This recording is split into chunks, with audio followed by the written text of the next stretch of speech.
जोहार सबको। आप लोगों सभी को एडुफेवर ऑनलाइन हब चैनल में स्वागत है। आज हम लोग पढ़ने जा रहे हैं और एमसीक्यू खास करके करने जा रहे हैं 2023-24 का मॉडल सेट पेपर में जो आया है। तो ये टोटल 25 क्वेश्चंस हैं।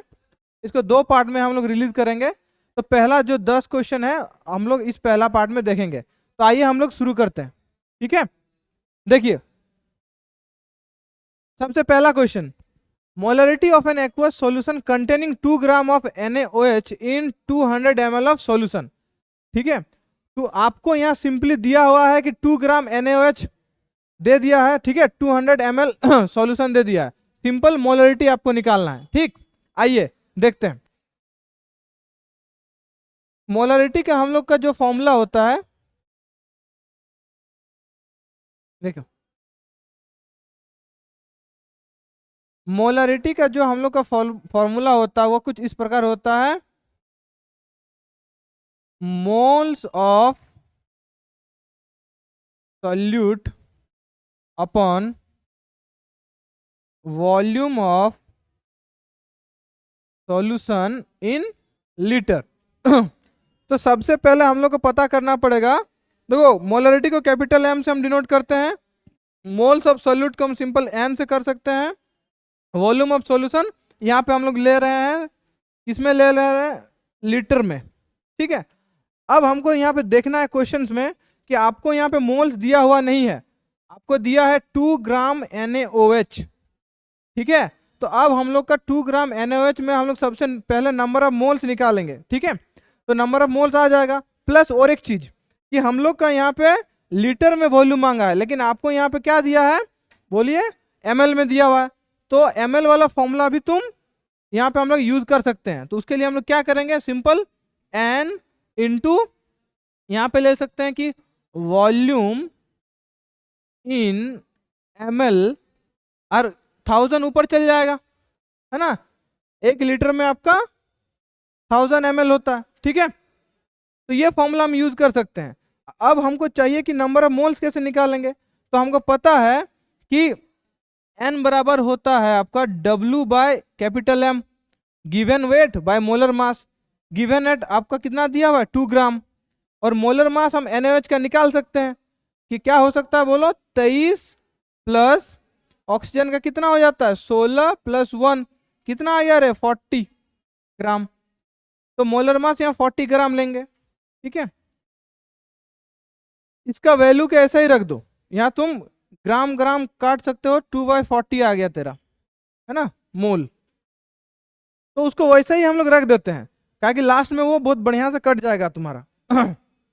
चलो, तो अब हम लोग क्या करेंगे ना, यहाँ पे सिंपली पुट करेंगे, इसमें नंबर ऑफ मोल्स में क्या लिखेंगे, 2/40 डिवाइडेड बाय, अब हम देखो ml से हम कन्वर्ट कर दिए इसको, तो हम यहाँ कर देंगे 200 ml, और ऊपर में तुम्हारा क्या है 1000।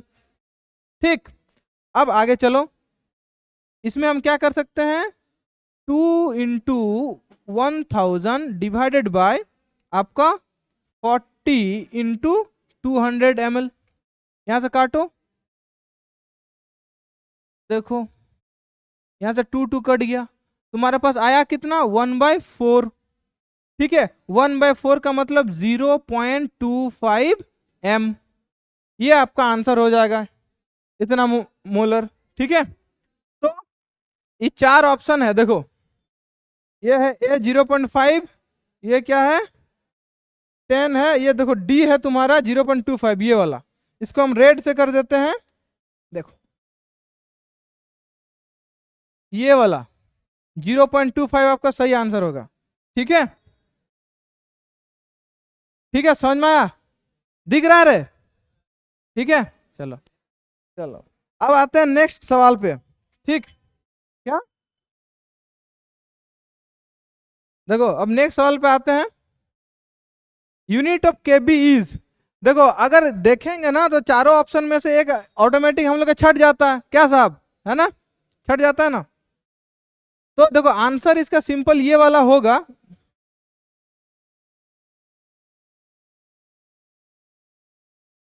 आंसर तो तुम्हारा ये वाला चल जाएगा, क्या है कि केबी है ना, केबी हम लोग का आता है elevation of elevation of boiling point का आता है, ठीक है, एलिवेशन ऑन बॉइलिंग पॉइंट में केबी, तो ऑब्वियस बात है वहां पे आपका टेम्परेचर आएगा, टेम्परेचर का आपका केल्विन आएगा, और बाकी तीनों जो भी आपको ऑप्शन है, बाकी तीनों ऑप्शन में केल्विन कहीं पे नहीं है, उसके हिसाब से हम यहाँ पे ये मार्क कर सकते हैं। लेकिन अगर हम इसको देखा जाए तो इसका कैसे निकाल कैसे सकते हैं, सिंपल है कि हम लोग डेल्टा टीवी का फॉर्मूला पढ़ते हैं के बी इंटू एम मोलालिटी, ठीक है, और यहाँ पे के बी और मोलालिटी का जो हम लोग वैल्यू पुट करते हैं वो हो जाता है W B by M B into 1000 divided by, यहाँ पे आपका हो जाएगा डब्ल्यू ए, ठीक है, ये हो जाता है आपका मोलालिटी का, ठीक है। अब हमको यहां से चाहिए होगा कौन वाला, केबी का यूनिट, तो बस केबी को एक अकेले करना है और इस सब को इस साइड लेके आओ, तो क्या हो जाएगा delta TB into M B into W A divided by क्या हो जाएगा रे, डब्ल्यू बी इंटू 1000, ये क्या आ गया तेरा, बोलो केबी, है ना। अब यहां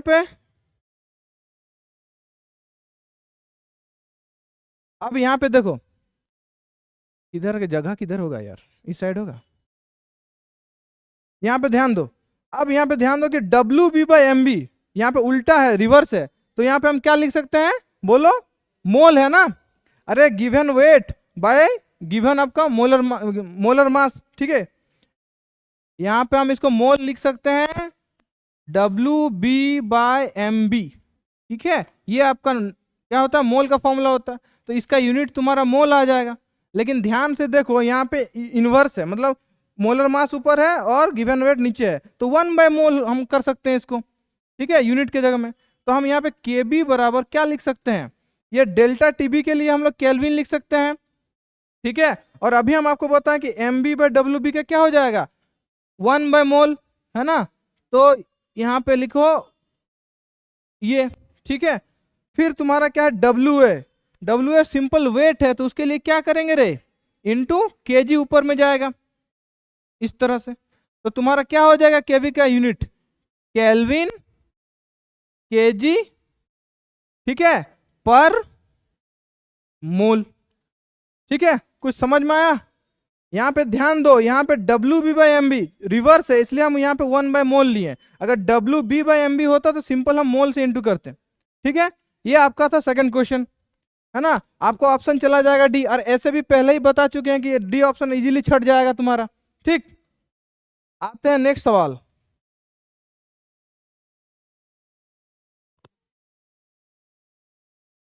the molar conductivity is maximum for the solution of concentration. अच्छा, देखो यहाँ पे तुमको पूछा है molar conductivity of the solution of, हाँ, maximum for the concentration of solution. तो यहाँ पे एक चीज ध्यान देना कि जो भी कंसंट्रेशन दिया है वो तुम्हारा मोलरिटी में दिया है, ठीक है, एम, तो तुमको मोलर कंडक्टिविटी और ये मोलरिटी का जो रिलेशन है वो आपको पता होना चाहिए, ठीक है, उससे हमको इजीली इसका आंसर मिल जाएगा। तो क्या है रिलेशन, सिंपल सा रिलेशन है कि मोलर कंडक्टिविटी बराबर क्या हो जाता है आपका kappa into 1000 divided bye molarity, ठीक है। तो यहां से तुमको आ जाएगा कि इस इक्वेशन से हमको समझ में आ रहा है, इक्वल नहीं करते हैं इसको, देखो यहां पे हमको क्या दिख रहा है कि इनवर्सली प्रोपोर्शनल है किसका, मोलरिटी का। इसका मतलब क्या है, जिसका मोलरिटी कम होगा उसका मोलर कंडक्टेंस क्या होगा, ज्यादा होगा। इसका मतलब क्या होगा कि जो मोलरिटी है वो अगर मेरा मिनिमम हो तो मोलर कंडक्टिविटी मेरा क्या हो जाएगा, मैक्सिमम, ठीक है। अभी चार ऑप्शन में से कौन वाला है तुम्हारा सबसे मिनिमम, ठीक है, 0.004, 0.002, 0.005 और 0.001, यही दिख रहा है सबसे कम कंसंट्रेशन इसी फोर्थ वाला है, ठीक है। तो इजीली साहब आपका इस इक्वेशन से हम लोग या इस रिलेशन से हम लोग वो आंसर कर सकते हैं, डी आंसर होगा, ठीक है। एक बार पूरा तरह से देख लो। ठीक ठीक, समझ में आ रहा है रे? हाँ चलो, अब नेक्स्ट क्वेश्चन आते हैं। Specific conductance of 0.1 m NaCl solution is 1.01 10 to the power -2 per ohm per centimeter.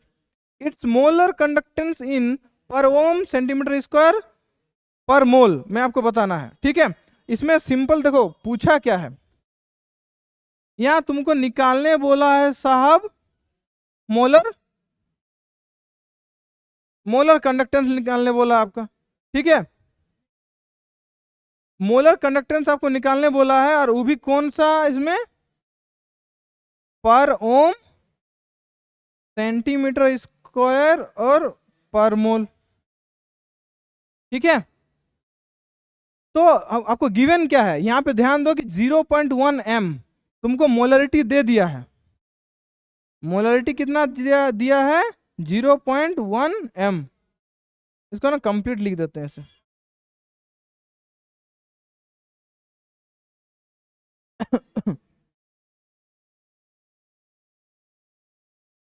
ठीक है, और क्या दिया हुआ है? स्पेसिफिक कंडक्टेंस दिया हुआ है आपका। स्पेसिफिक कंडक्टेंस का मतलब रे कप्पा दे दिया है। कितना दिया है? 1.01 इंटू 10 to the power -2। ठीक है, क्या दिया है? पर ओम पर सेंटीमीटर। ठीक है, निकालना है तुमको मोलर कंडक्टेंस। ठीक है, और ध्यान रहे कि आपको ये सेंटीमीटर वाला में दिया है, तो वही वाला फॉर्मूला लगाएंगे हम लोग, है ना। तो मोलर कंडक्टेंस का फॉर्मूला हम क्या लिखे थे? Kappa into 1000। यहाँ पे ऐसा लिखो सेंटीमीटर क्यूब पर लीटर, ये वाला यूनिट से हम लोग करेंगे, डिवाइडेड बाय आपका मोलरिटी। मोलरिटी का यूनिट क्या होता है रे? मोल पर litre.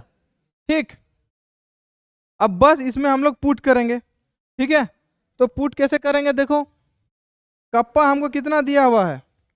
1.01 into 10 to the power -2 पर ओम पर सेंटीमीटर। ठीक है, और यहाँ पे क्या है तेरा? 1000 सेंटीमीटर क्यूब बाय लीटर। अब डिवाइड कर देंगे इसको। मोलरिटी कितना दिया है? 0.1 m, माने 0.1 मोल पर लीटर। ठीक है, अब यहां से अगर तुम ध्यान से देखेगा तो ये लीटर लीटर कैंसिल आउट हो जाएगा, और यहाँ पे ये सेंटीमीटर और सेंटीमीटर क्यूब, ये दोनों का जब हम लोग करेंगे तो यहाँ पे क्या बचेगा? सेंटीमीटर स्क्वायर बचेगा, बेस सेम पावर एड, है ना। समझ में आ गया? और ये मोल तुम्हारा ऊपर चल जाएगा तो पर मोल हो जाएगा। ठीक है, और यहाँ पे अब देखो करते हैं ना, यहाँ 1.01 इंटू 10 to the power -2। अरे 1000 को हम क्या ऐसा नहीं लिख सकते हैं? 10 to the power 3 लिख सकते हैं। अब इधर तुम्हारा क्या क्या यूनिट क्या क्या बचा? एक तो पर ओम बचा, है ना, यहाँ तुम्हारा सेंटीमीटर स्क्वायर आया, ये मोल ऊपर ले जाओ तो हो जाएगा पर मोल। तो ध्यान से देखो तो ये यूनिट तुम्हारा आ गया मोलर कंडक्टेंस का, जो जिसमें तुमको आंसर पूछा है। अब यहाँ पे तुम्हारा डिवाइड कितना था? 0.1। ठीक है, अब मेरे पास जगह नहीं बच रहा है, कहाँ बनाए? ठीक है, कहाँ बनाए रे? यहाँ ऊपर में बना दें। देखो अब यहाँ पे हम क्या लिख सकते हैं इसको? एक काम करते हैं ना, इसको रेड लाइन करते हैं। ये पूरा चीज, ये वाला हम लोग कहाँ करेंगे? इधर मिटा लेते हैं।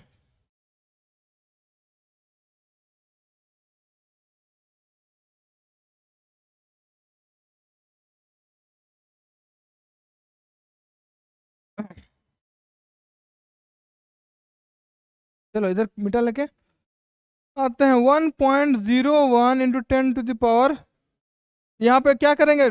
Base same power add, 10 to the power 1 रख देते हैं, यूनिट लिख लेते हैं पर ओम सेंटीमीटर स्क्वायर फिर पर मोल। Divided by 0.1। अब क्या हम ये 0.1 को हम ऐसा नहीं लिख सकते हैं? बोलो कैसे? तो मिटाते हैं और इसको लिख दें 1 × 10⁻⁻1 लिख सकते हैं। अब 1.01 इसको ऊपर ले जाओ तो 10⁻1 × 10⁻, ये -1 क्या हो जाएगा? +1 नीचे तेरा 1 बचेगा, तो इसका क्या यूनिट हो जाएगा? पर ओम सेंटीमीटर स्क्वायर पर मोल। ठीक, तो यहाँ पे तुम्हारा क्या आ जाएगा? 1.01 × 10⁻, बेस सेम पावर ऐड, और पर ओम सेंटीमीटर स्क्वायर पर मोल। ये आपका आंसर हो जाएगा। कौन सा ऑप्शन जा रहा है रे? कौन सा ऑप्शन जा रहा है रे? हाँ, ऑप्शन नंबर, ये सही आंसर होगा। ठीक है, चलो अब आते हैं नेक्स्ट। देख लो एक बार, निहार लो। ठीक है ना? ठीक है, स्क्रीनशॉट ले लीजिए आप लोग, अगर अब फिर आराम से देख सकते हैं, है कि नहीं? चलो, हाँ, हट ले, हट जाते, हट रहा, हट। ठीक है, हो गया। चलो नेक्स्ट सवाल पे आते हैं। ये एक लाइन का क्वेश्चन है। Radio active disintegration is an example of zero order, first order, second order, third order. देखो, जितना भी रेडियो एक्टिव डिसइंटीग्रेशन रिएक्शन है, सब जितना भी न्यूक्लियर रिएक्शन है, सब तुम्हारा फर्स्ट ऑर्डर कैटेगरी में आता है। लेकिन फर्स्ट ऑर्डर कैटेगरी कभी भी कंप्लीशन नहीं होता, उसका कंप्लीशन टाइम नहीं आता। ठीक है, और न्यूक्लियर रिएक्शन तुम्हारा कंप्लीट नहीं होता, इसलिए तुम्हारा ये जितने भी रेडियो एक्टिव है रिएक्शन, वो कहाँ पे फॉल करेंगे? आपके फर्स्ट ऑर्डर रिएक्शन में फॉल करेंगे। तो इसका सिंपल सा एक खाली कंसेप्ट है, उससे आप इसे मान सकते हो। ठीक है, और फर्स्ट ऑर्डर रिएक्शन अगर पढ़े होगे तो आप देखोगे कि फर्स्ट ऑर्डर रिएक्शन का आपका कंप्लीट नहीं होता। ठीक है, वो चलते जाता है ना, तो उसमें एलन आ जाता है ना। चलो अब आते हैं next. The unit of rate and rate constant are same for reaction zero order, first order, second order, third order. देखो, बोल रहा है कि किस ऑर्डर रिएक्शन का क्या है? रेट का यूनिट और रेट कांस्टेंट का यूनिट सेम होगा। तो ध्यान दो, हम लोग क्या लिखते हैं? रेट ऑफ रिएक्शन बराबर rate constant into concentration of reactant, यही लिखते हैं। तो मेरा ये रेट ऑफ रिएक्शन आर, ये के, और ये तुम्हारा ए, कब ये आर और ये के कब तुम्हारा सेम यूनिट का होगा? जब कंसंट्रेशन क्या हो जाएगा? इसका पावर में 0 होगा, मतलब जीरो ऑर्डर रिएक्शन होगा तो ही होगा, क्योंकि आर बराबर के, ये a⁻0 1 आ जाएगा, और ले देके तुम्हारा क्या बचेगा? आर इक्वल्स टू के। तो आर का जो रेट होगा वही आपका रेट, के का भी आपका यूनिट हो जाएगा, आर का जो यूनिट होगा। ठीक है, तो कौन सा ऑर्डर का रिएक्शन में वो आएगा? Zero order. ठीक है, देख लो। ठीक है, चलो नेक्स्ट। हाँ, अब आते हैं नेक्स्ट सवाल। ठीक है, देखो, the rate constant for a first order reaction is इतना, half life period of reaction is, half life तुमको निकालने बोला, हाफ लाइफ पीरियड मतलब हाफ लाइफ टाइम आपको निकालने बोला है। किसका है बोलो? अरे यार, गायब हो गया जो। अरे सर को बुलाओ तो।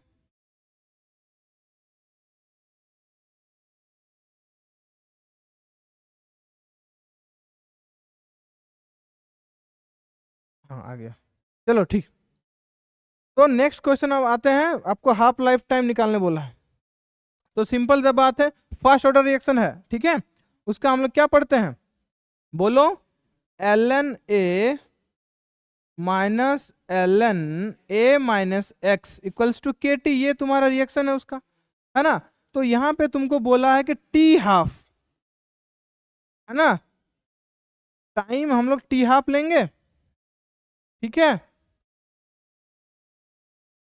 टाइम हम लोग टी हाफ लेंगे, और तुम्हारा जो a माइनस एक्स है वो क्या हो जाएगा टी हाफ के बाद? a/2।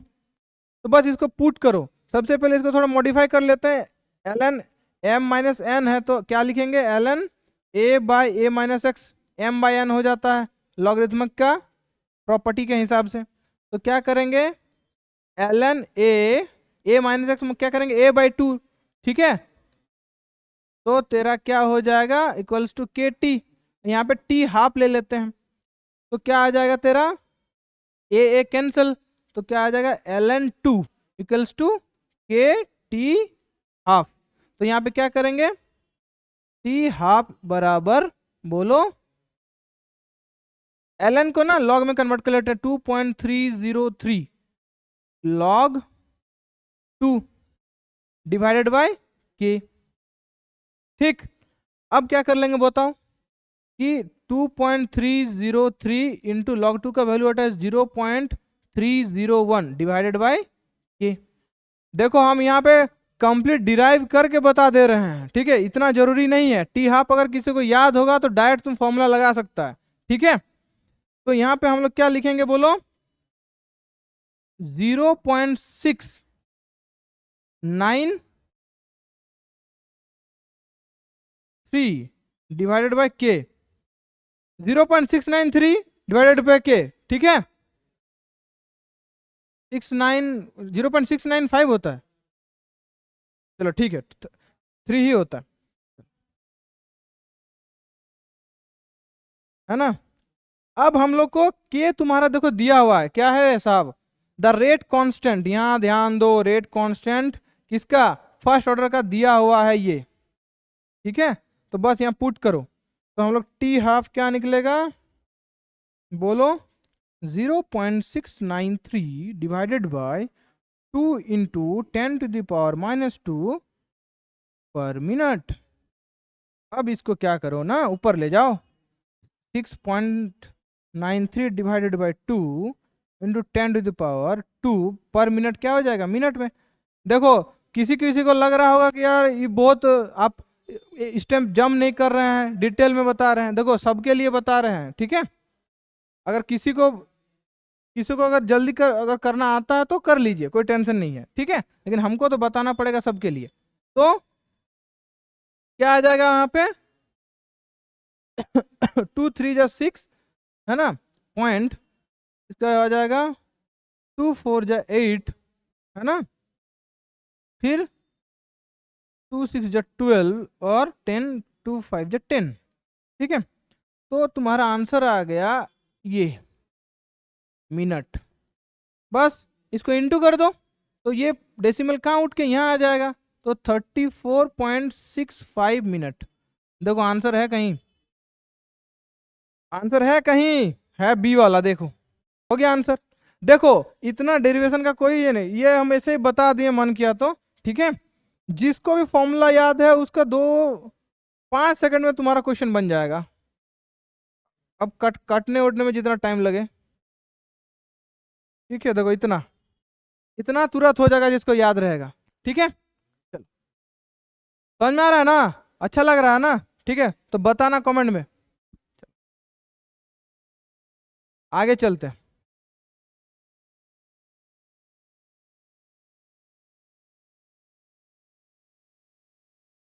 During the course of chemical reaction the rate of reaction, अच्छा rate of reaction chemical during the course of reaction क्या होता है, 4 ऑप्शन है, increase with time, remains constant with time, decrease with time, irregular trend with time, ठीक है। घटता है, बढ़ता है, सेम रहता है या इरेगुलर रहता है टाइम के साथ। तो ध्यान दो, सबसे पहले क्या बोला है, rate of reaction. Again rate of reaction का जो हमको एक्सप्रेशन है, रेट ऑफ रिएक्शन का वो होता है K into concentration of reactant, ठीक है, माने R equals to K concentration of reactant. अगर हम मान लेते हैं कि A से B गया होगा, ठीक है, तो रिएक्टेंट का कंसंट्रेशन के बराबर होता है, और हमको पता है कि कंसंट्रेशन विथ टाइम क्या करता है, रिएक्टेंट का डिक्रीज करता है ना। अगर विथ टाइम तुम्हारा रिएक्टेंट का कंसंट्रेशन डिक्रीज करेगा, और इस इक्वेशन से हमको क्लियरली दिख रहा है कि R तेरा डायरेक्टली प्रोपोर्शनल क्या है, रिएक्टेंट का कंसंट्रेशन से है। अगर विथ टाइम ये कंसंट्रेशन घट रहा है तो रेट ऑफ रिएक्शन भी तेरा घटेगा। ठीक है, तो सिंपल सा बात है, क्या होगा विथ टाइम, क्या होगा रेट ऑफ रिएक्शन डिक्रीज करेगा। कहीं है ऑप्शन में increases with time, remains constant with time, decrease with time, हाँ ये सी है, देखो। ठीक है साहब, देखो डायरेक्टली प्रोपोर्शनल है रेट ऑफ रिएक्शन का आर आपका कंसंट्रेशन के साथ। अगर कंसंट्रेशन डिक्रीज कर रहा है विथ टाइम तो डायरेक्टली प्रोपोर्शनल है रेट ऑफ रिएक्शन का, तो वो भी तरह डिक्रीज करेगा। ठीक है, तो ऑप्शन नंबर आपका सी चला जाएगा। ठीक, चलते देखो, देख लो, स्क्रीनशॉट लेना है ले लो। ठीक है, और आगे चलते हैं। पूरा डिटेल्ड में तुमको एकदम कंसेप्चुअल हिसाब से जितना आपको जरूरत है उतना हिसाब से आपको बताया जा रहा है। ठीक है, और तुरंत हो जाएगा, इतना याद रखेगा क्वेश्चन हो जाएगा। Next, which of the following transition metal ion is colourless. ठीक है, कलरलेस कौन वाला होगा रे? ठीक है, हमको पता है, याद करो। ठीक है, कलरलेस तुमको पूछा है ना, हाँ ठीक है, कलरलेस पूछा है। तो कलरलेस कब होगा? जब तुम्हारा जो एक भी ट्रांजिशन के लिए खाली जगह ना हो, है ना। यहाँ पे तुम्हारा Eg है और T2G है, यहां से तुम्हारा क्या होता है, जंप करके यहाँ जाता है। ठीक है, अगर हम मान लेते हैं कि तुम्हारा Eg और T2G, Eg और T2G कंप्लीटली फील्ड हो जाए, ठीक है, कंप्लीटली फील्ड हो जाए, या एक भी इलेक्ट्रॉन ना रहे, मतलब जो D जो तुम्हारा सबसे ले, अगर D0 का कॉन्फ़िगरेशन आए या D10 का कॉन्फ़िगरेशन आए तो तुम्हारा ट्रांजिशन के लिए इलेक्ट्रॉन को जगह ही नहीं है, और एक में D0 में तो इलेक्ट्रॉन ही नहीं है ट्रांजिशन के लिए, तो तुम्हारा कलर इंपार्ट होगा नहीं। मतलब तुम्हारा ग्राउंड लेवल से हायर एक्साइटेड स्टेट में जाएगा एनर्जी एब्जॉर्ब करके, जब वो वापस लौटता है ग्राउंड स्टेट में, तब वो क्या करता है, इमिट करता है एक सर्टेन क्या फ्रीक्वेंसी, और वो फ्रीक्वेंसी तेरा विजिबल रीजन में लाई करता है, जिससे हमको कलर दिखता है किसी भी आपका ट्रांजिशन मेटल्स का, है ना। तो तुम्हारा ये दो केस होने चाहिए कलरलेस के लिए। तो तुमको यहाँ कंप्लीटली दिख रहा है कि ये जो Zn+2 है ना, मेरा क्या था D10 का कॉन्फ़िगरेशन, ऐसे Zn का कितना होता है 30, तो क्या होगा 3D10 4s2, बट यहाँ पे Zn+2 का दिया हुआ है, तो ये दो इलेक्ट्रॉन को बाहर निकालो तो बचा क्या 3D10, तो D10 का कॉन्फ़िगरेशन हो गया ये पूरा फील्ड वाला, तो ट्रांजिशन के लिए जगह नहीं, तो ट्रांजिशन के लिए जगह नहीं तो वो फ्रीक्वेंसी इमिट करेगा नहीं, तो तुमको कलर नहीं मिलेगा। ठीक है, चलो, तो सिंपल से इसका आंसर हो जाएगा डी, जो कि क्या होगा, कलरलेस। नेक्स्ट आते हैं,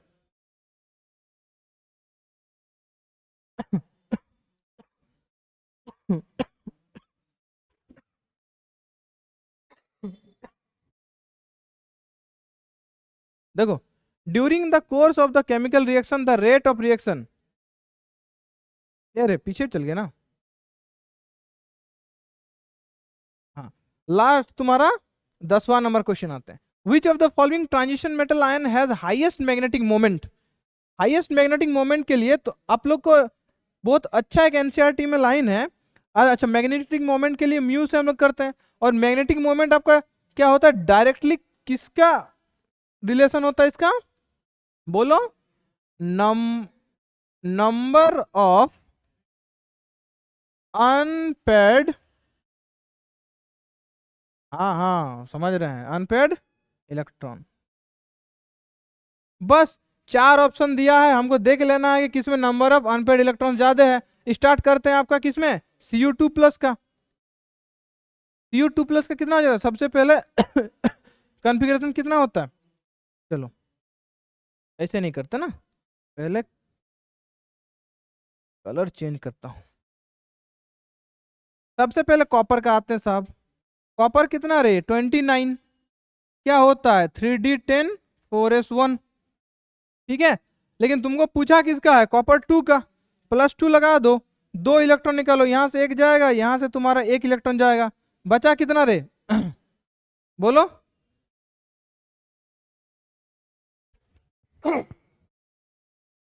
अरे कॉपर 2 है ना, चलो तो तुम्हारा कितना आ जाएगा रे,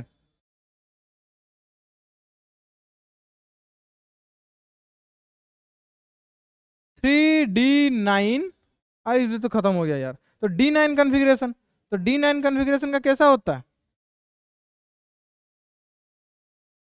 1 2 3 4 5 6 7 8 9, यहाँ अनपेड इलेक्ट्रॉन एक हो रहा है तुम्हारा।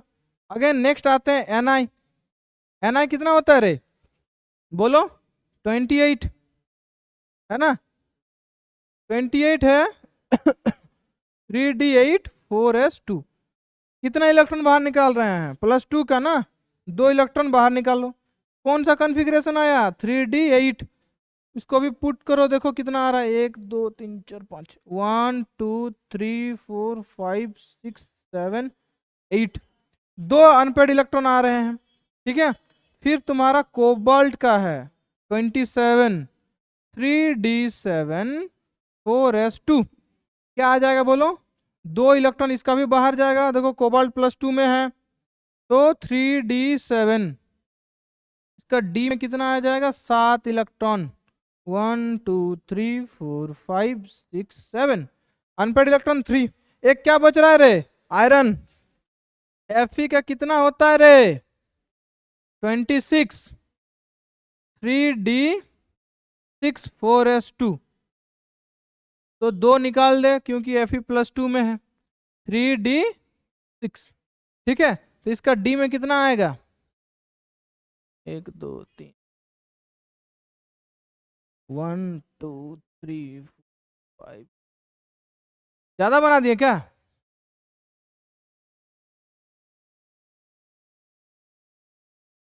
5 6, ठीक है।